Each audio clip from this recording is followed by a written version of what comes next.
할렐루야. 오늘 한 영혼의 가치와 기쁨에 대해서 주제는 뭐 중요한 건 아니에요. 이번에는 말씀을 나누도록 하겠습니다. 할렐루야 성가대 오늘 찬양을 들으면서 잠깐이지만 눈을 감으면서 제가 이렇게 가사 하나하나를 음미하고 은혜를 받았어요. 그렇지. 내가 지금 이 자리까지 온 것은 물론 내가 열심히 공부했지, 나름대로 뭐 열심히 견뎠지, 참았지, 뭐 노력했지, 땀 흘렸지, 뭐 이런 것도 있어요. 그런데 뭐 저뿐만 아니라 여러분도 가만히 생각해 보세요. 내가 이 자리까지 온 것도 그래서 이 가정도 이루고 이렇게 건강도 하고 믿음 생활도 하고 이렇게 한 것. 그게 뭐 그렇게 잘하는 것은 못 되지만 그래도 그나마 이 자리에 온 것은 누군가가 멀리서 미사일을 쏜 것처럼 나를 위해 눈물을 흘리며 내가 느끼고 느끼지 못할 때 이렇게 미사일을 쏘는 것처럼 중보 기도한 사람이 있었다. 이거 깨닫는 분은 믿음이 1등짜리요. 근데 이렇게 말씀을 드려도 저희 뭔 소리야? 그러면 좀 믿음도 잘 하셔야 돼. 그래서 이 찬양이 나온 거거든요. 모든 것이 부족하고 자격이 없고 아무것도 없지만 누군가가 좌우에서 성경에도 그런 내용이 많이 나오잖아요. 그래서 제가 지금도 기억이 나요. 또 들으세요. 그 신학교를 졸업하고 어느 교회 가서 사역을 하는데 그게 출신이라고 한번 와서 설교해달라고 그래서 신학교 갓 졸업하고 전사한테 가서 열심히 몇 날 며칠 준비해가지고 설교를 딱 했어요. 인천에서 했는데 그래서 사람들이 아멘 아멘 그러더라고요. 내가 설교를 잘하는가 보다 생각을 했어. 그리고 딱 끝나고 나와서 이제 전부 인사를 하는데 세상에 은혜 받았다는 사람이 한 사람도 없어. 분명히 설교 시간에 아멘 아멘 했는데 그래서 이게 악수를 이렇게 하는데 전부 하는 소리가 저희 어머니 아버지 다 있었죠. 엄마 기도덕인 줄 알아. 엄마 기도덕인 줄 알아. 엄마한테 잘해. 엄마 기도덕이야. 왜 제가 중학교 고등학교 때 개망나니 같이 살았는 걸 알거든.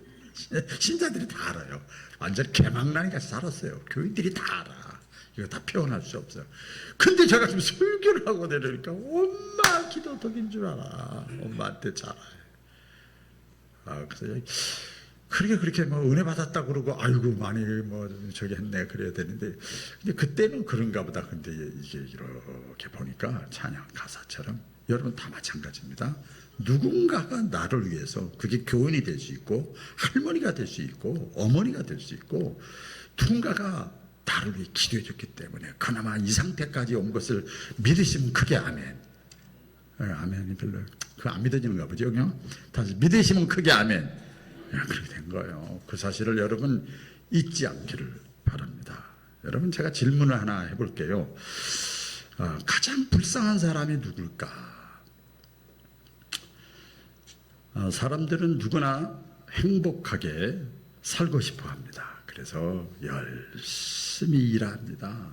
돈도 열심히 벌려고 하고 또 가정도 이루고 또 자녀도 키우고 그래서 이 땅에 살면서 조금 더 잘 살아보려고 굉장히 힘씁니다. 그런데요, 여러분 성경에 보면 요한복음 3장 16절에 잘하는 말씀이 하나님이 세상을 이처럼 사랑하사 독생자를 주셨으니 이는 저를 믿는 자마다 멸망하지 않고 영생을 얻게 하려 하심이라. 이 말씀이 있어요. 이 신구약 성경의 핵심 구절 말씀이거든요. 여러분 이 기독교 역사 가운데 이 요한복음 3장 16절 말씀이 쉽게 말하면 꽂혀가지고 은혜를 받아가지고 임팩트를 얻어가지고 그게 마음속에 싹 들어와가지고 그 사람의 삶의 방향이 바뀌고 삶의 목적이 바뀐 사람들이 굉장히 많습니다. 이게 무슨 말씀인가 하면 이 땅의 삶도 잘 산 이 땅에서 삶 잘 먹고 잘 살고 행복하게 사는 것도 중요하지만 영원히 구원받지 못하면 같이 해볼까요? 영원히 구원받지 못하면, 영원히 구원받지 못한다면 그 불쌍한 인생이라 그 말이에요.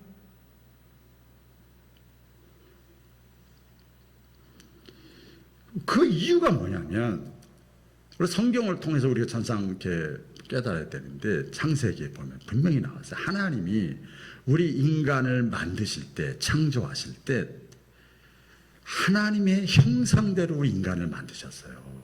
하나님의 이미지, 하나님의 영성, 하나님의 DNA로 우리 인간을 만드셨어요. 그러니까 우리 인간은 근본적으로 육체적인 존재이지만 근본적으로는 하나님의 형상으로 만들어졌기 때문에 영적인 존재란 말이에요. 믿으시면 아멘? 영적인 존재예요. 그래서 이것은 여러분, 영원히 구원받는 것은 돈이나 무슨 명예나 건강이나 지식으로 영혼의 갈증을 해결할 수가 없어요. 결국 하나님과 예수님과 하나님 아들 예수님과 단절되면 그 영혼은 결국은 영생을 얻지 못한다 그 말이에요. 멸망받는다 이 말이에요. 천국까지 못한다 이 말이에요. 이 사람이 불쌍한 사람이라 이 말이에요.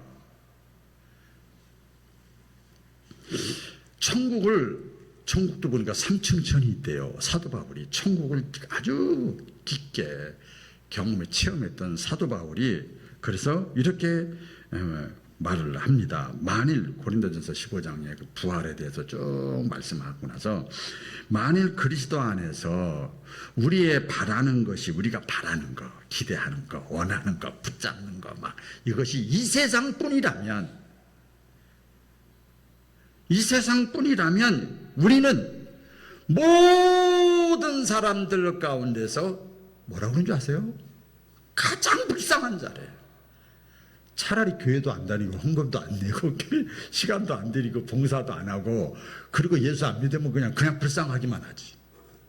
그런데 교회도 다니고 헌금도 내고 봉사도 하고 시간도 들이고 한 번 인생인데 그렇게 했는데 하나님의 아들 예수님을 믿지 않는다면 그래서 부활의 영광에 참여하지 못하고 천국 가지 못하면 영생 얻지 못하면 구원받지 못하면 모든 사람들 가운데서 우리가 가장 불쌍한 자라.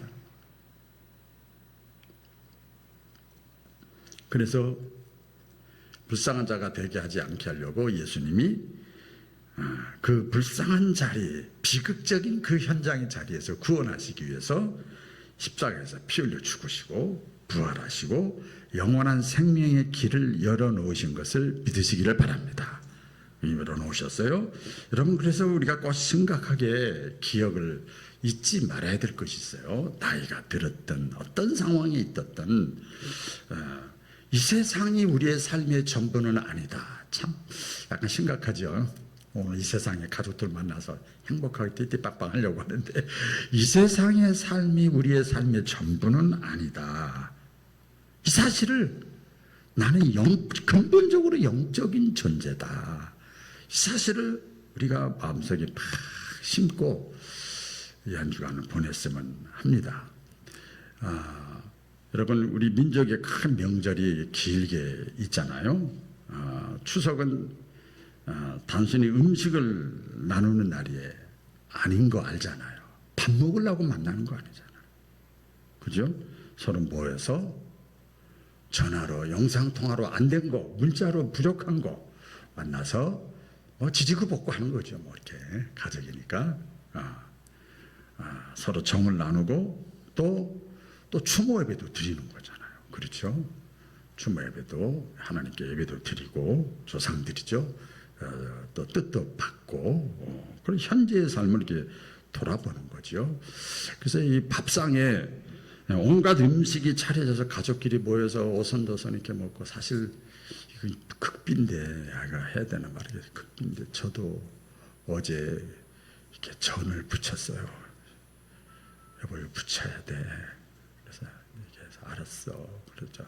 저도 줬어요. 그래서 같이 헹궈 이렇게 먹는 거예요. 그 따뜻한 자리잖아요. 근데요, 여러분 우리가 꼭 기억을 해야 될 것이 있습니다. 추석 명절 돼가지고 이렇게 가족들이 모여서 함께 밥상을 나누는 거야. 같이 먹고 맛있냐 어땠냐 그렇게 했는데, 그렇게는 하는데 이 죽음으로 끝나는 게 아니고 영적인 존재이기 때문에 영생 하나님의 나라 천국 잔치에 함께하지 못하는 가족이 지금은 같이 하지만 거기서는 같이 못할 가족이 있다는 거예요.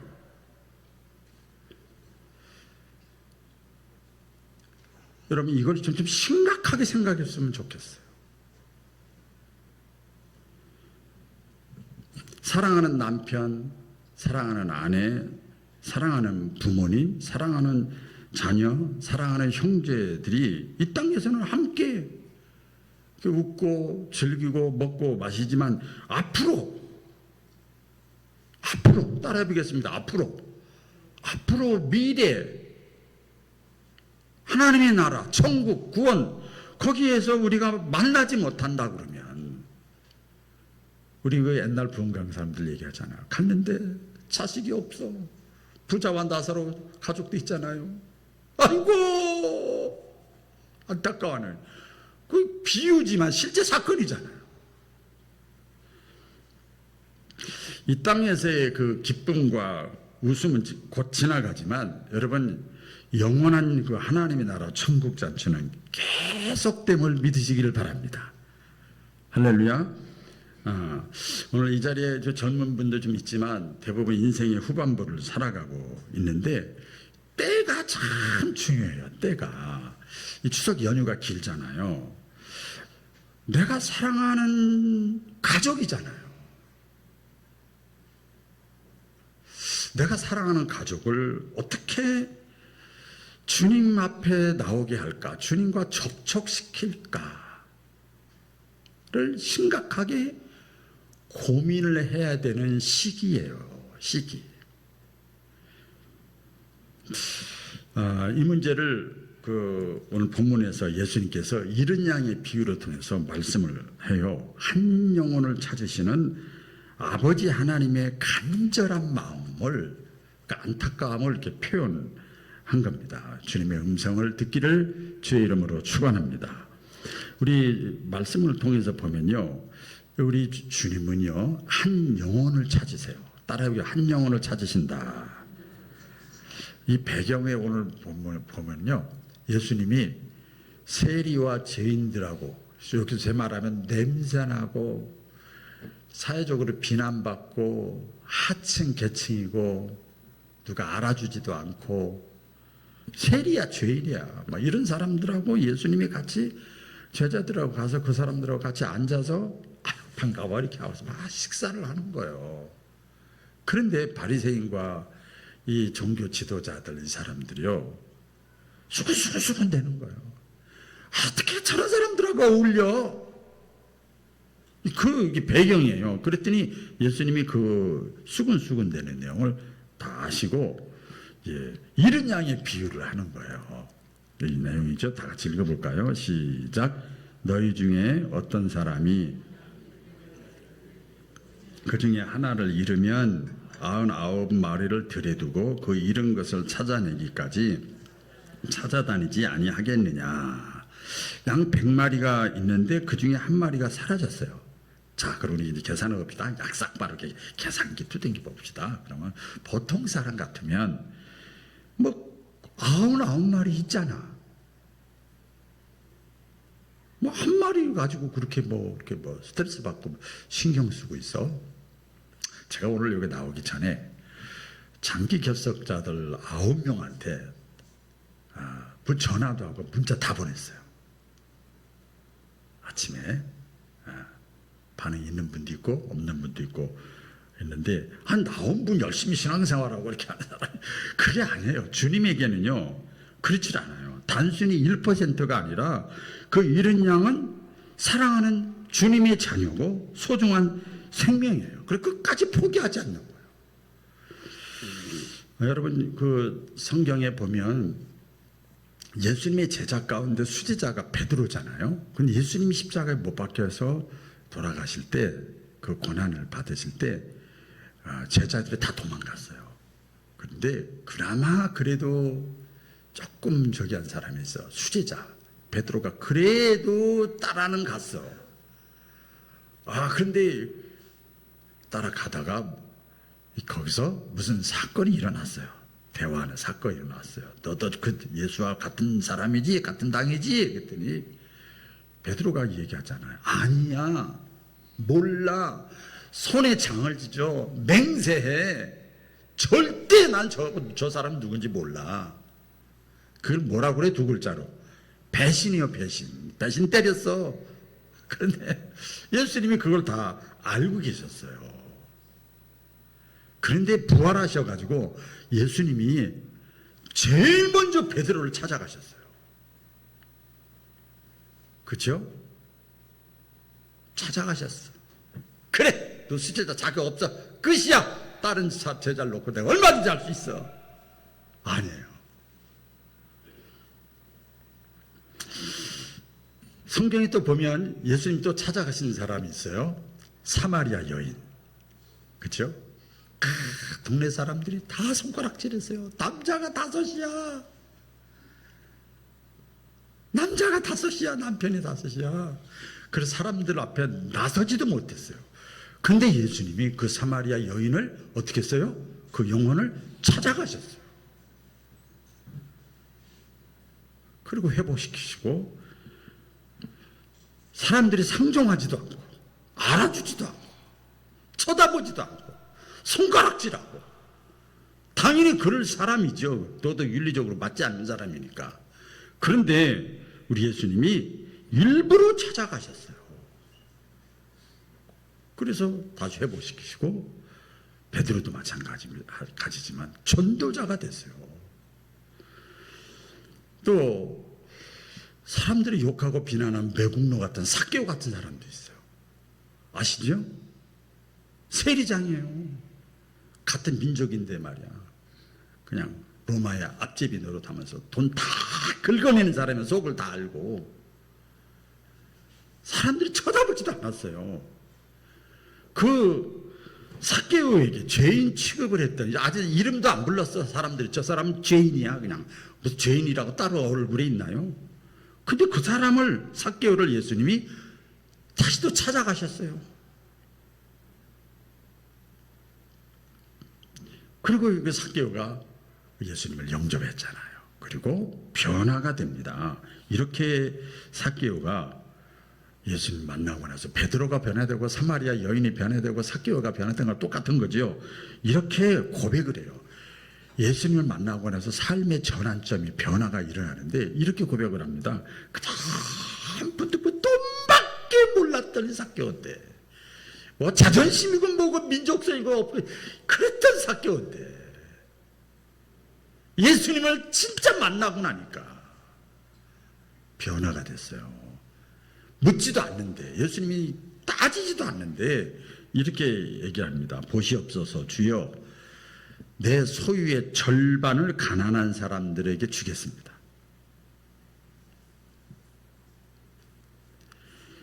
만일 내가 누굴 속여서 거짓말해서 빼앗은 일이 있으면 내가 갑절이나 갚겠나이다. 이게 변화의 모습이에요. 그러니까 뭐라고 그럴까요? 재물 중심의 사람이 하나님 중심으로 이게 말은 쉬운 것 같아도 어려워요. 이기적인 사람이 이타적인 사람이 되는 거예요. 이 변화가 되잖아요. 입술로만 하는 신앙이 행동하는 신앙으로 바뀌는 거예요. 이게 진짜 변화죠. 그래서 베드로도 찾아가셨고 배신자, 음란한 여자, 사마리아 여인도 찾아가시고 매국노 같은 삭개오도 우리 예수님 한 영혼을 찾아가셔요.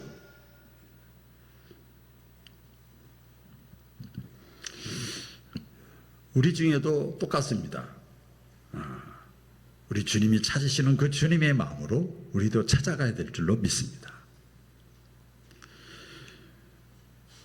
우리 주변에 이번 추석을 보내면서 내 가족이나 내 친척이나 내 이웃 중에서 내가 찾아가야 될 사람이 누굴까? 살펴봐야 될 사람이 누굴까? 그 긴 시간 뭐 할 거예요?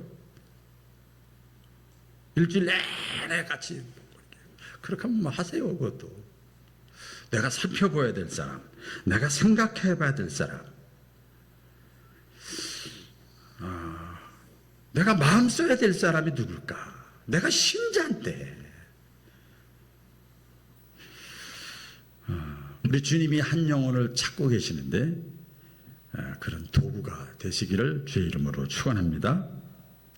그 다음에 또 오늘 말씀을 통해서 보면 7절에 이런 말씀이 있어요.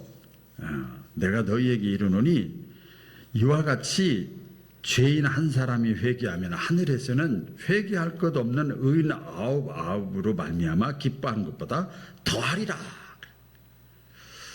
여러분 살면서 잃어버리다가 찾으면 기분이 굉장히 좋죠. 기쁘죠. 사실 제가 이것도 뭐 실제 있었던 얘기인데 지난 여름 휴가 때 어디 이제 배를 타고 가는 건데요.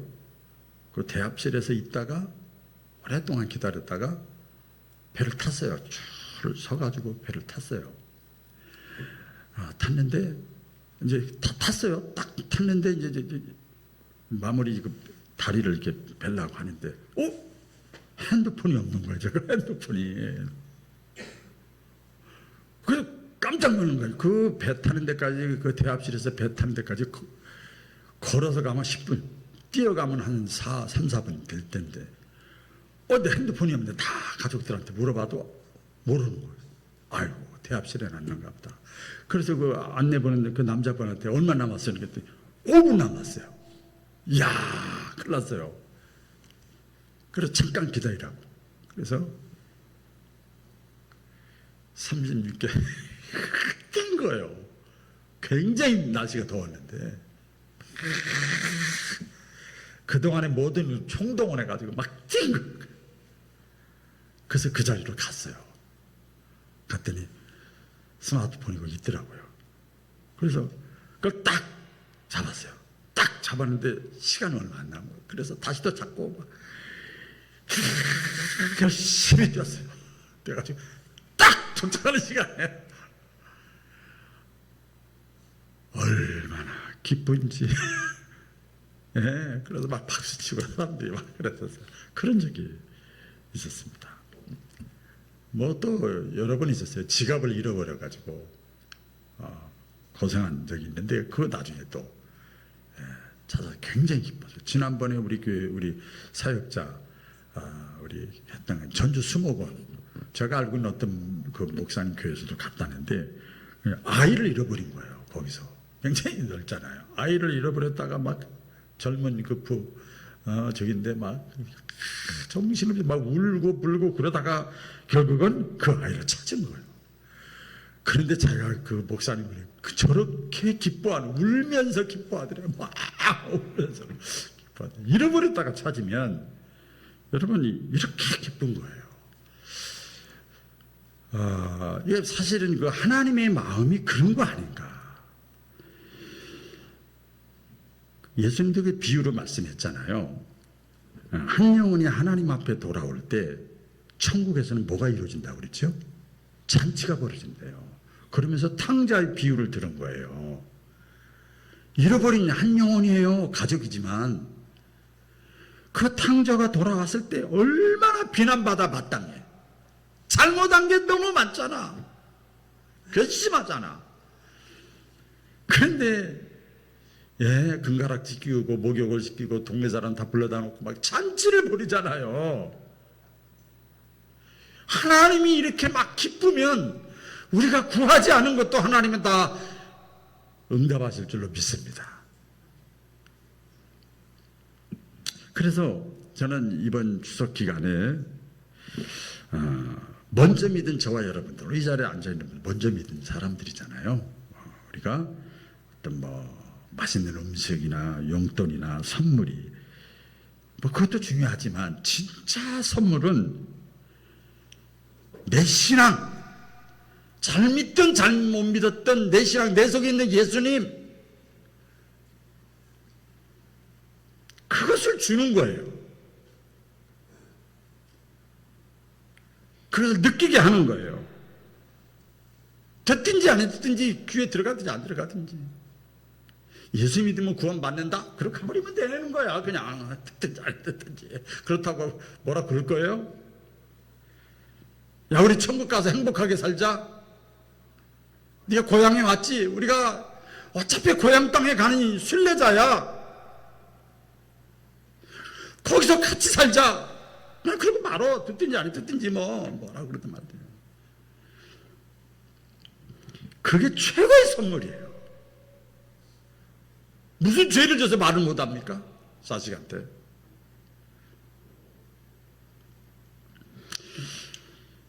마지막입니다. 복음을 전하는 것은 같은 맥락인데 내가 해야 될 일이에요. 내 몫입니다. 자, 우리 한번 로마서 10장 한번 읽어볼까요? 시작. 그런즉 그들이 믿지 아니하는 일을 어찌 부르리요? 듣지도 못한 일을 어찌 믿으리요? 전파하는 자가 없이 어찌 들으리요? 이랬어요. 그러니까 이 구원은 하나님의 은혜로 가능하지만, 구원받는 거, 천국 가는 거, 하나님 나라 가는 거, 영생 얻는 거, 이게 하나님의 은혜예요. 은혜로 가능한데, 근데 하나님은요, 그 루트를 사람을 통해서 그 길을 열어놓으셨어요. 사람을 통해서. 그러니까 아까도 제가 말씀 서두에 성가대가 끝나고 곰곰이 생각을 해보세요. 누군가가 나에게 직관적으로 신앙에 영향을 끼쳤기 때문에 내가 오늘 이 자리에 앉아 있는 거다 그 말이에요. 믿으시면 아멘? 네, 그런 거예요. 그래서 우리의 사명이 뭐냐? 한 영혼을 주님께로 인도하도록 하는 거예요. 왜? 그게 하나님이 원하시는 거니까. 하나님이 원하시는 거예요. 여러분 성경에 보면 많이 나와 있어요. 마가복음 16장 15절에 보면 예수님 말씀에 너희는 온 천하에 다니며 만민에게 복음을 전하라. 또 사도행전 1장 8절 성령이 너희에게 임하시며 예루살렘과 온 유대와 사마리아 땅끝까지 너희가 아는 사람, 직간접으로 연결된 사람 내 증인이 되라. 또 디모데서 후서 4장 2절 이하의 말씀에 너는 때를 얻든지 못 얻든지 하나님의 말씀을 전하기를 힘쓰라. 그 사람이 받을 건지 안 받을 건지 1000명이 있든지 1명이 있든지 마음을 닫았든지 열었든지 신경 쓰지 말고 전하라. 여러분 이번 추석에 혹시 믿지 않는 가족에게 한마디 믿음의 고백을 이렇게 전달했으면 좋겠어요. 제가 많이 들었던 내용을 잠깐 하면 저도 들었거든요. 나는 예수님 믿고 굉장히 힘들었는데 마음의 평안을 얻었다. 그리고 저로 가. 그냥 가는 거예요. 먹고서 대화할 것도 없어. 나는 내 속에 있는 이 평안 기쁨을 너도 누리기를 원한다. 그리고 저로 가버려. 그냥 식당으로 가버려. 뭐 일을 해버려. 전하는 거. 이 작은 말 한마디가요. 여러분 씨앗이 되는 거예요. 이 복음이라는 것은 어려우고 길질 않아요. 야, 나는 네가 교회 나와서 예배드리는 모습이 그렇게 보기 좋더라. 그리고 끝나 그냥. 말하기 뭐하면 문자로라도 보내. 나 너를 위해서 기도한다. 반응이 있든 없든 상관없어요. 너 천국 가서 너하고 같이 살고 싶다. 또 고향에 오느라고 고생했지? 영원한 고향 땅에 같이 살고 싶어. 나는 그게 소원이다. 그리고 그냥 뭔 소린지 뭐 믿음이 약한 뭔 소린지 모르잖아요. 그 전할 책임이 먼저 믿은 저와 여러분에게 있다는 거예요. 여러분 우리가 부모로서 먼저 믿은 자로서 자녀들에게 남길 유산 중에 진짜 제가 경험해 보니까 저도 여러 가지가 있어요. 여러 가지가 있지만 최고의 유산, 어떤 상황 속에서라도 극복하고 견디고 이길 수 있는 그 유산이 뭐냐? 믿음의 유산이에요. 믿음의 유산. 여러분 온 가족들이 다 천국에 들어가는 거예요. 이게 진짜 가족 사랑이잖아요. 이런 은혜가 그래서 하나님도 기쁘시게 하고 여러분도 기쁘고 가정도 행복한 그런 한 주간 되어지기를 바랍니다. 기도하겠습니다.